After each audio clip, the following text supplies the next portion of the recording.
بسم الله الرحمن الرحيم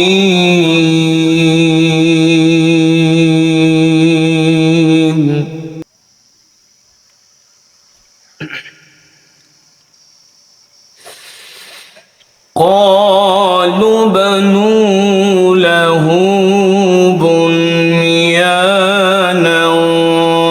فألقوه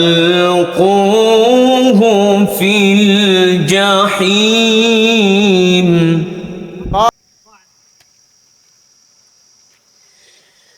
فأرادوا به كيدا فجعلناهم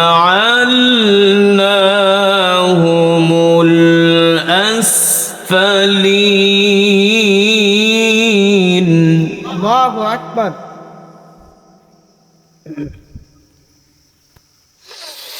وقال إني ذاهب إلى ربي سيهدين.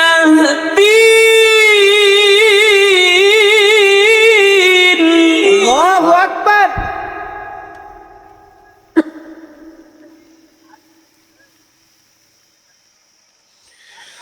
وقال إني ذاهب إلى ربي سيهدين.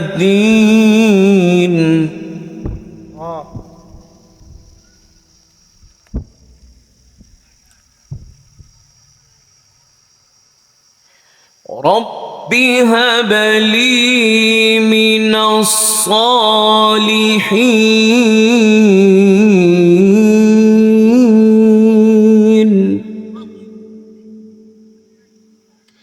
رب هب لي من الصالحين.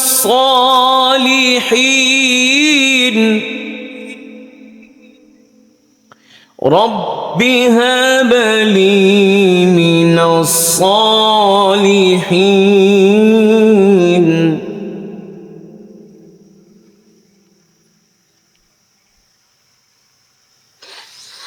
رب هب لي من الصالحين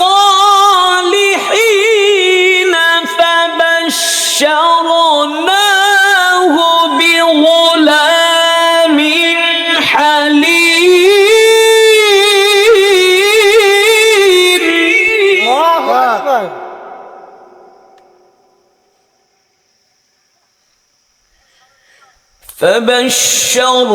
فبشرناه بغلام حليم.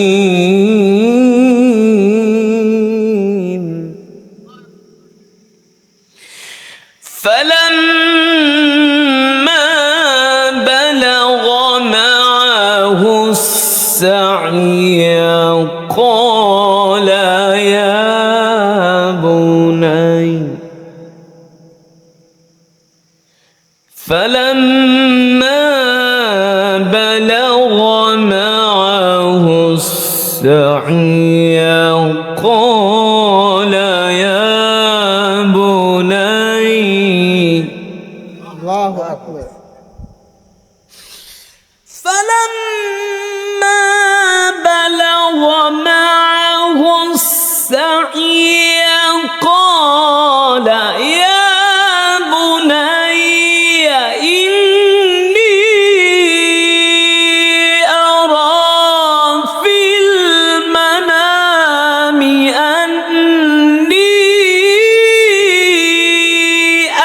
أذبحك فانظر ماذا ترى. الله أكبر.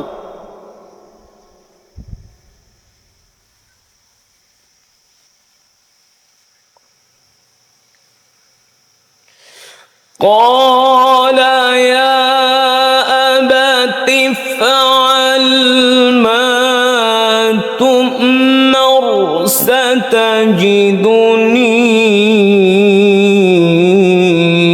إن شاء الله من الصالحين.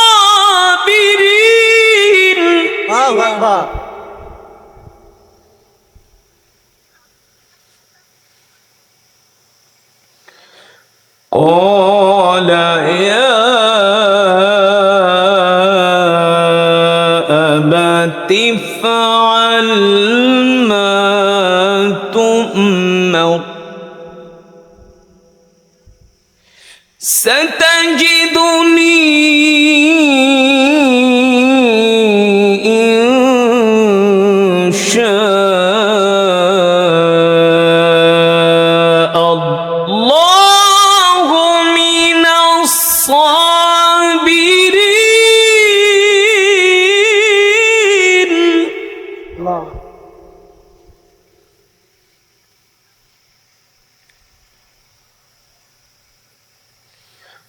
قال يا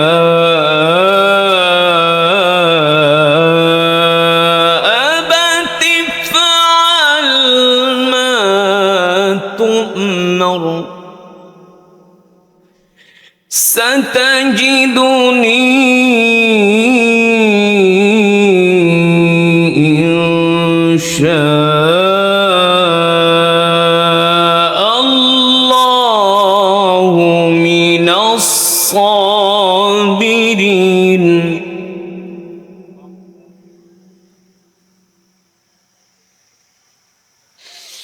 قال يا أبت افعل ما تؤمر ستجدني إن شاء الله من الصابرين.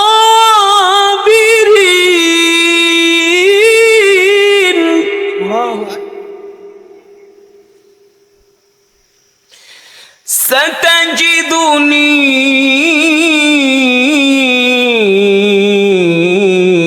إن شاء الله من الصابرين.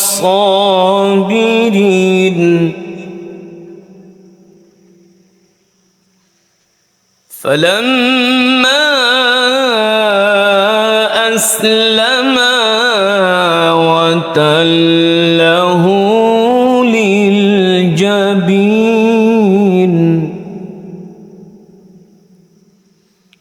وناديناه أن يا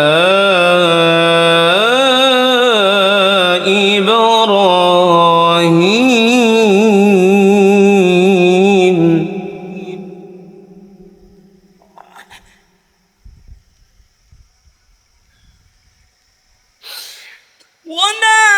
وناديناه أن يا إبراهيم قد صدقت الرؤيا إنا كذلك نجزي المحسنين.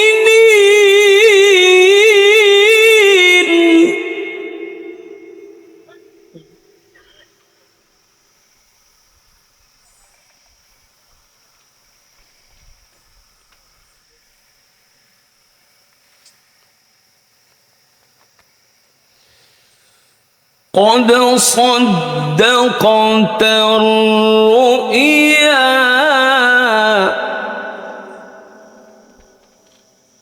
قد صدقت الرؤيا إنا كذلك نجزي المحسنين.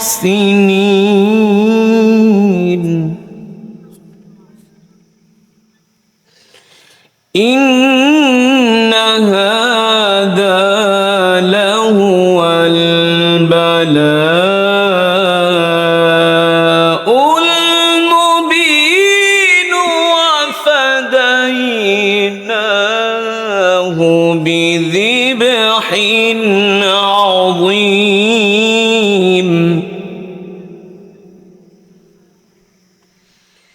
إن هذا لهو البلاء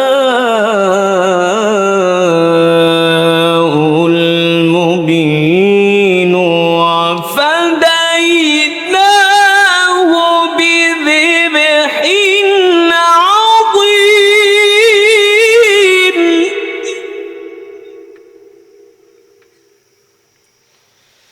الله أكبر ولله الحمد بسم الله الرحمن الرحيم قل هو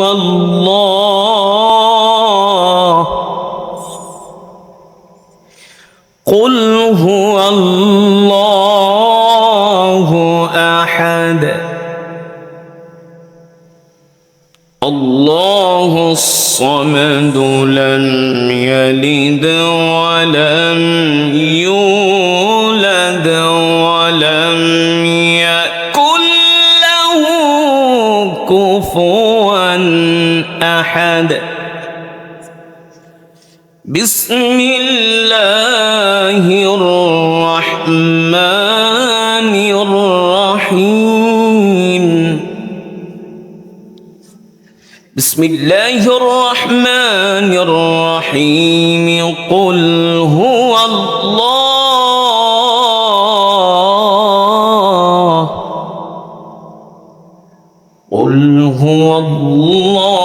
الله أحد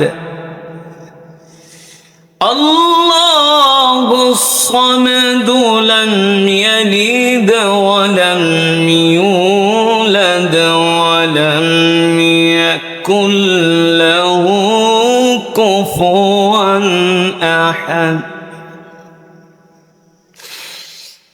الله الصمد لم يلد ولم يولد ولم يكن له كفوا أحد بسم الله الرحمن الرحيم قل هو الله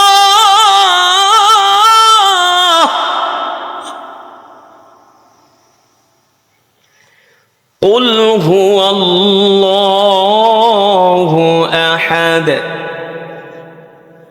الله الصمد لم يلد ولم يولد ولم يكن له كفوا أحد لم يلد ولم يولد ولم يكن له كفوا أحد صدق الله العلي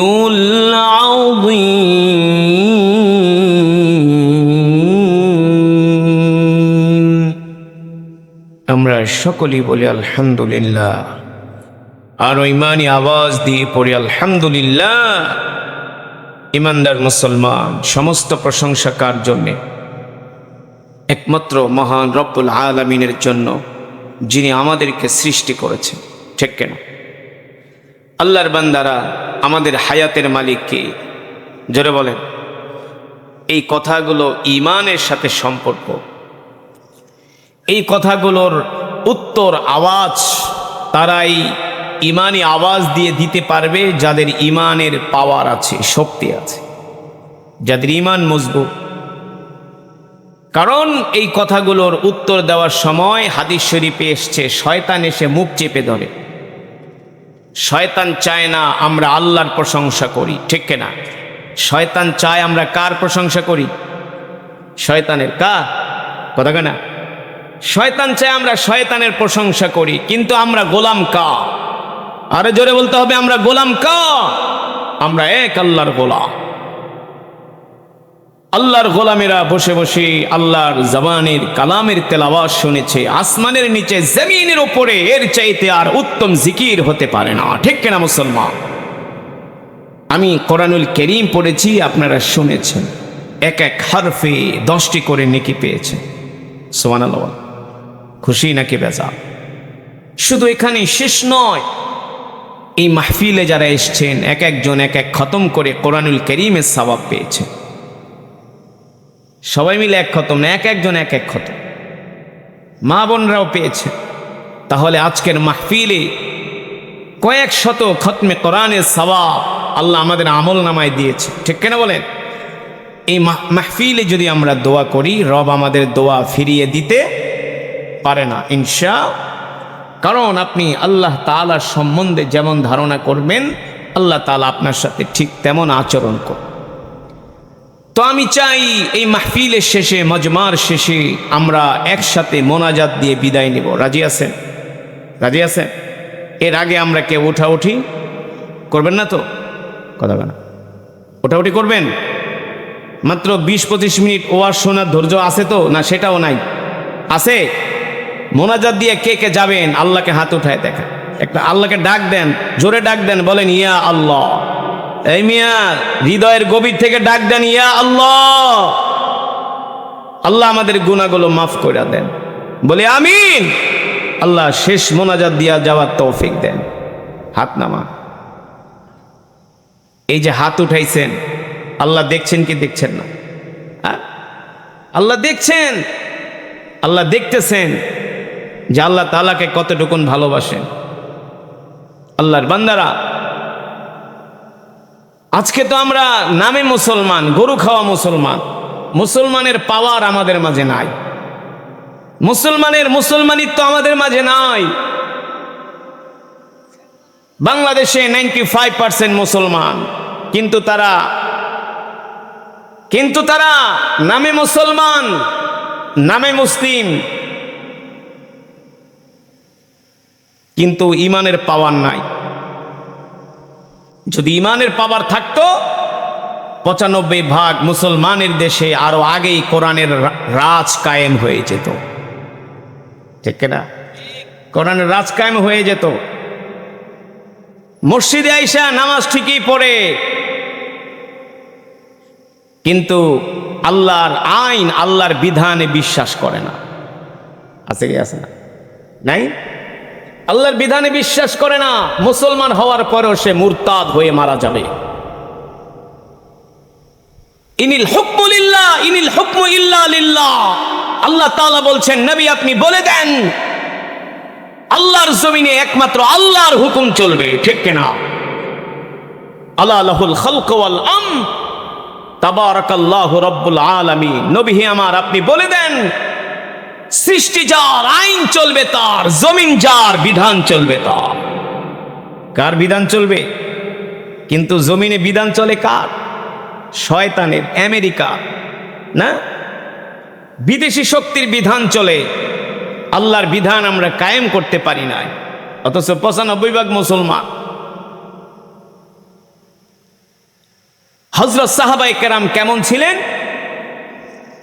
আমরা আল্লাহ রসুলকে মুখে মুখে ভালোবাসি, মিলাদ পড়ার সময় শুধু জিলাপি খাই, এই ভালোবাসি। কিন্তু সাহাবীরা আল্লাহ রসুলকে জিলাপি খায়া ভালোবাসে নাই, মিষ্টি খায়া ভালোবাসে নাই, বিরিয়ানি খায়া ভালোবাসে নাই। সাহাবীরা আল্লাহ রসুলকে নিজের জীবন দিয়া ভালোবাসছে, ঠিক কিনা? জীবন দিয়ে ভালোবাসছে, আমাদের মতো মুখে মুখে ভালোবাসে নাই। রসুলের সাহাবীরা কোনোদিন আল্লাহ রসুলের একটা নির্দেশ অমান্য করে নাই, আল্লাহ রসুলের একটা সুন্নাহ ছেড়ে দেয় নাই। আর আমরা প্রতিটা কদমে কদমে আল্লাহ রসুলের সুন্নতকে আমরা দাফন করতেছি, ঠিক কিনা? আমরা কয়জন আল্লাহ রসুলের সুন্নত মানি? কয়জন আমরা মুসলমানকে প্রতিদিন সালাম দেই? কয়জন আমরা দস্তরখানা বিছিয়ে ভাত খাই? কয়জন আমরা ঢিলা কলুপ ব্যবহার করি? কয়জন আমরা রাস্তা দিয়ে হাঁটার সময় ডান দিক দিয়ে হাঁটি? কয়জন আমরা মানুষের হক আদায় করি? কয়জন আমরা মানুষের সাথে ভালো ব্যবহার করি? কিন্তু সাহাবীরা কি এমন ছিলেন? ছিলেন না।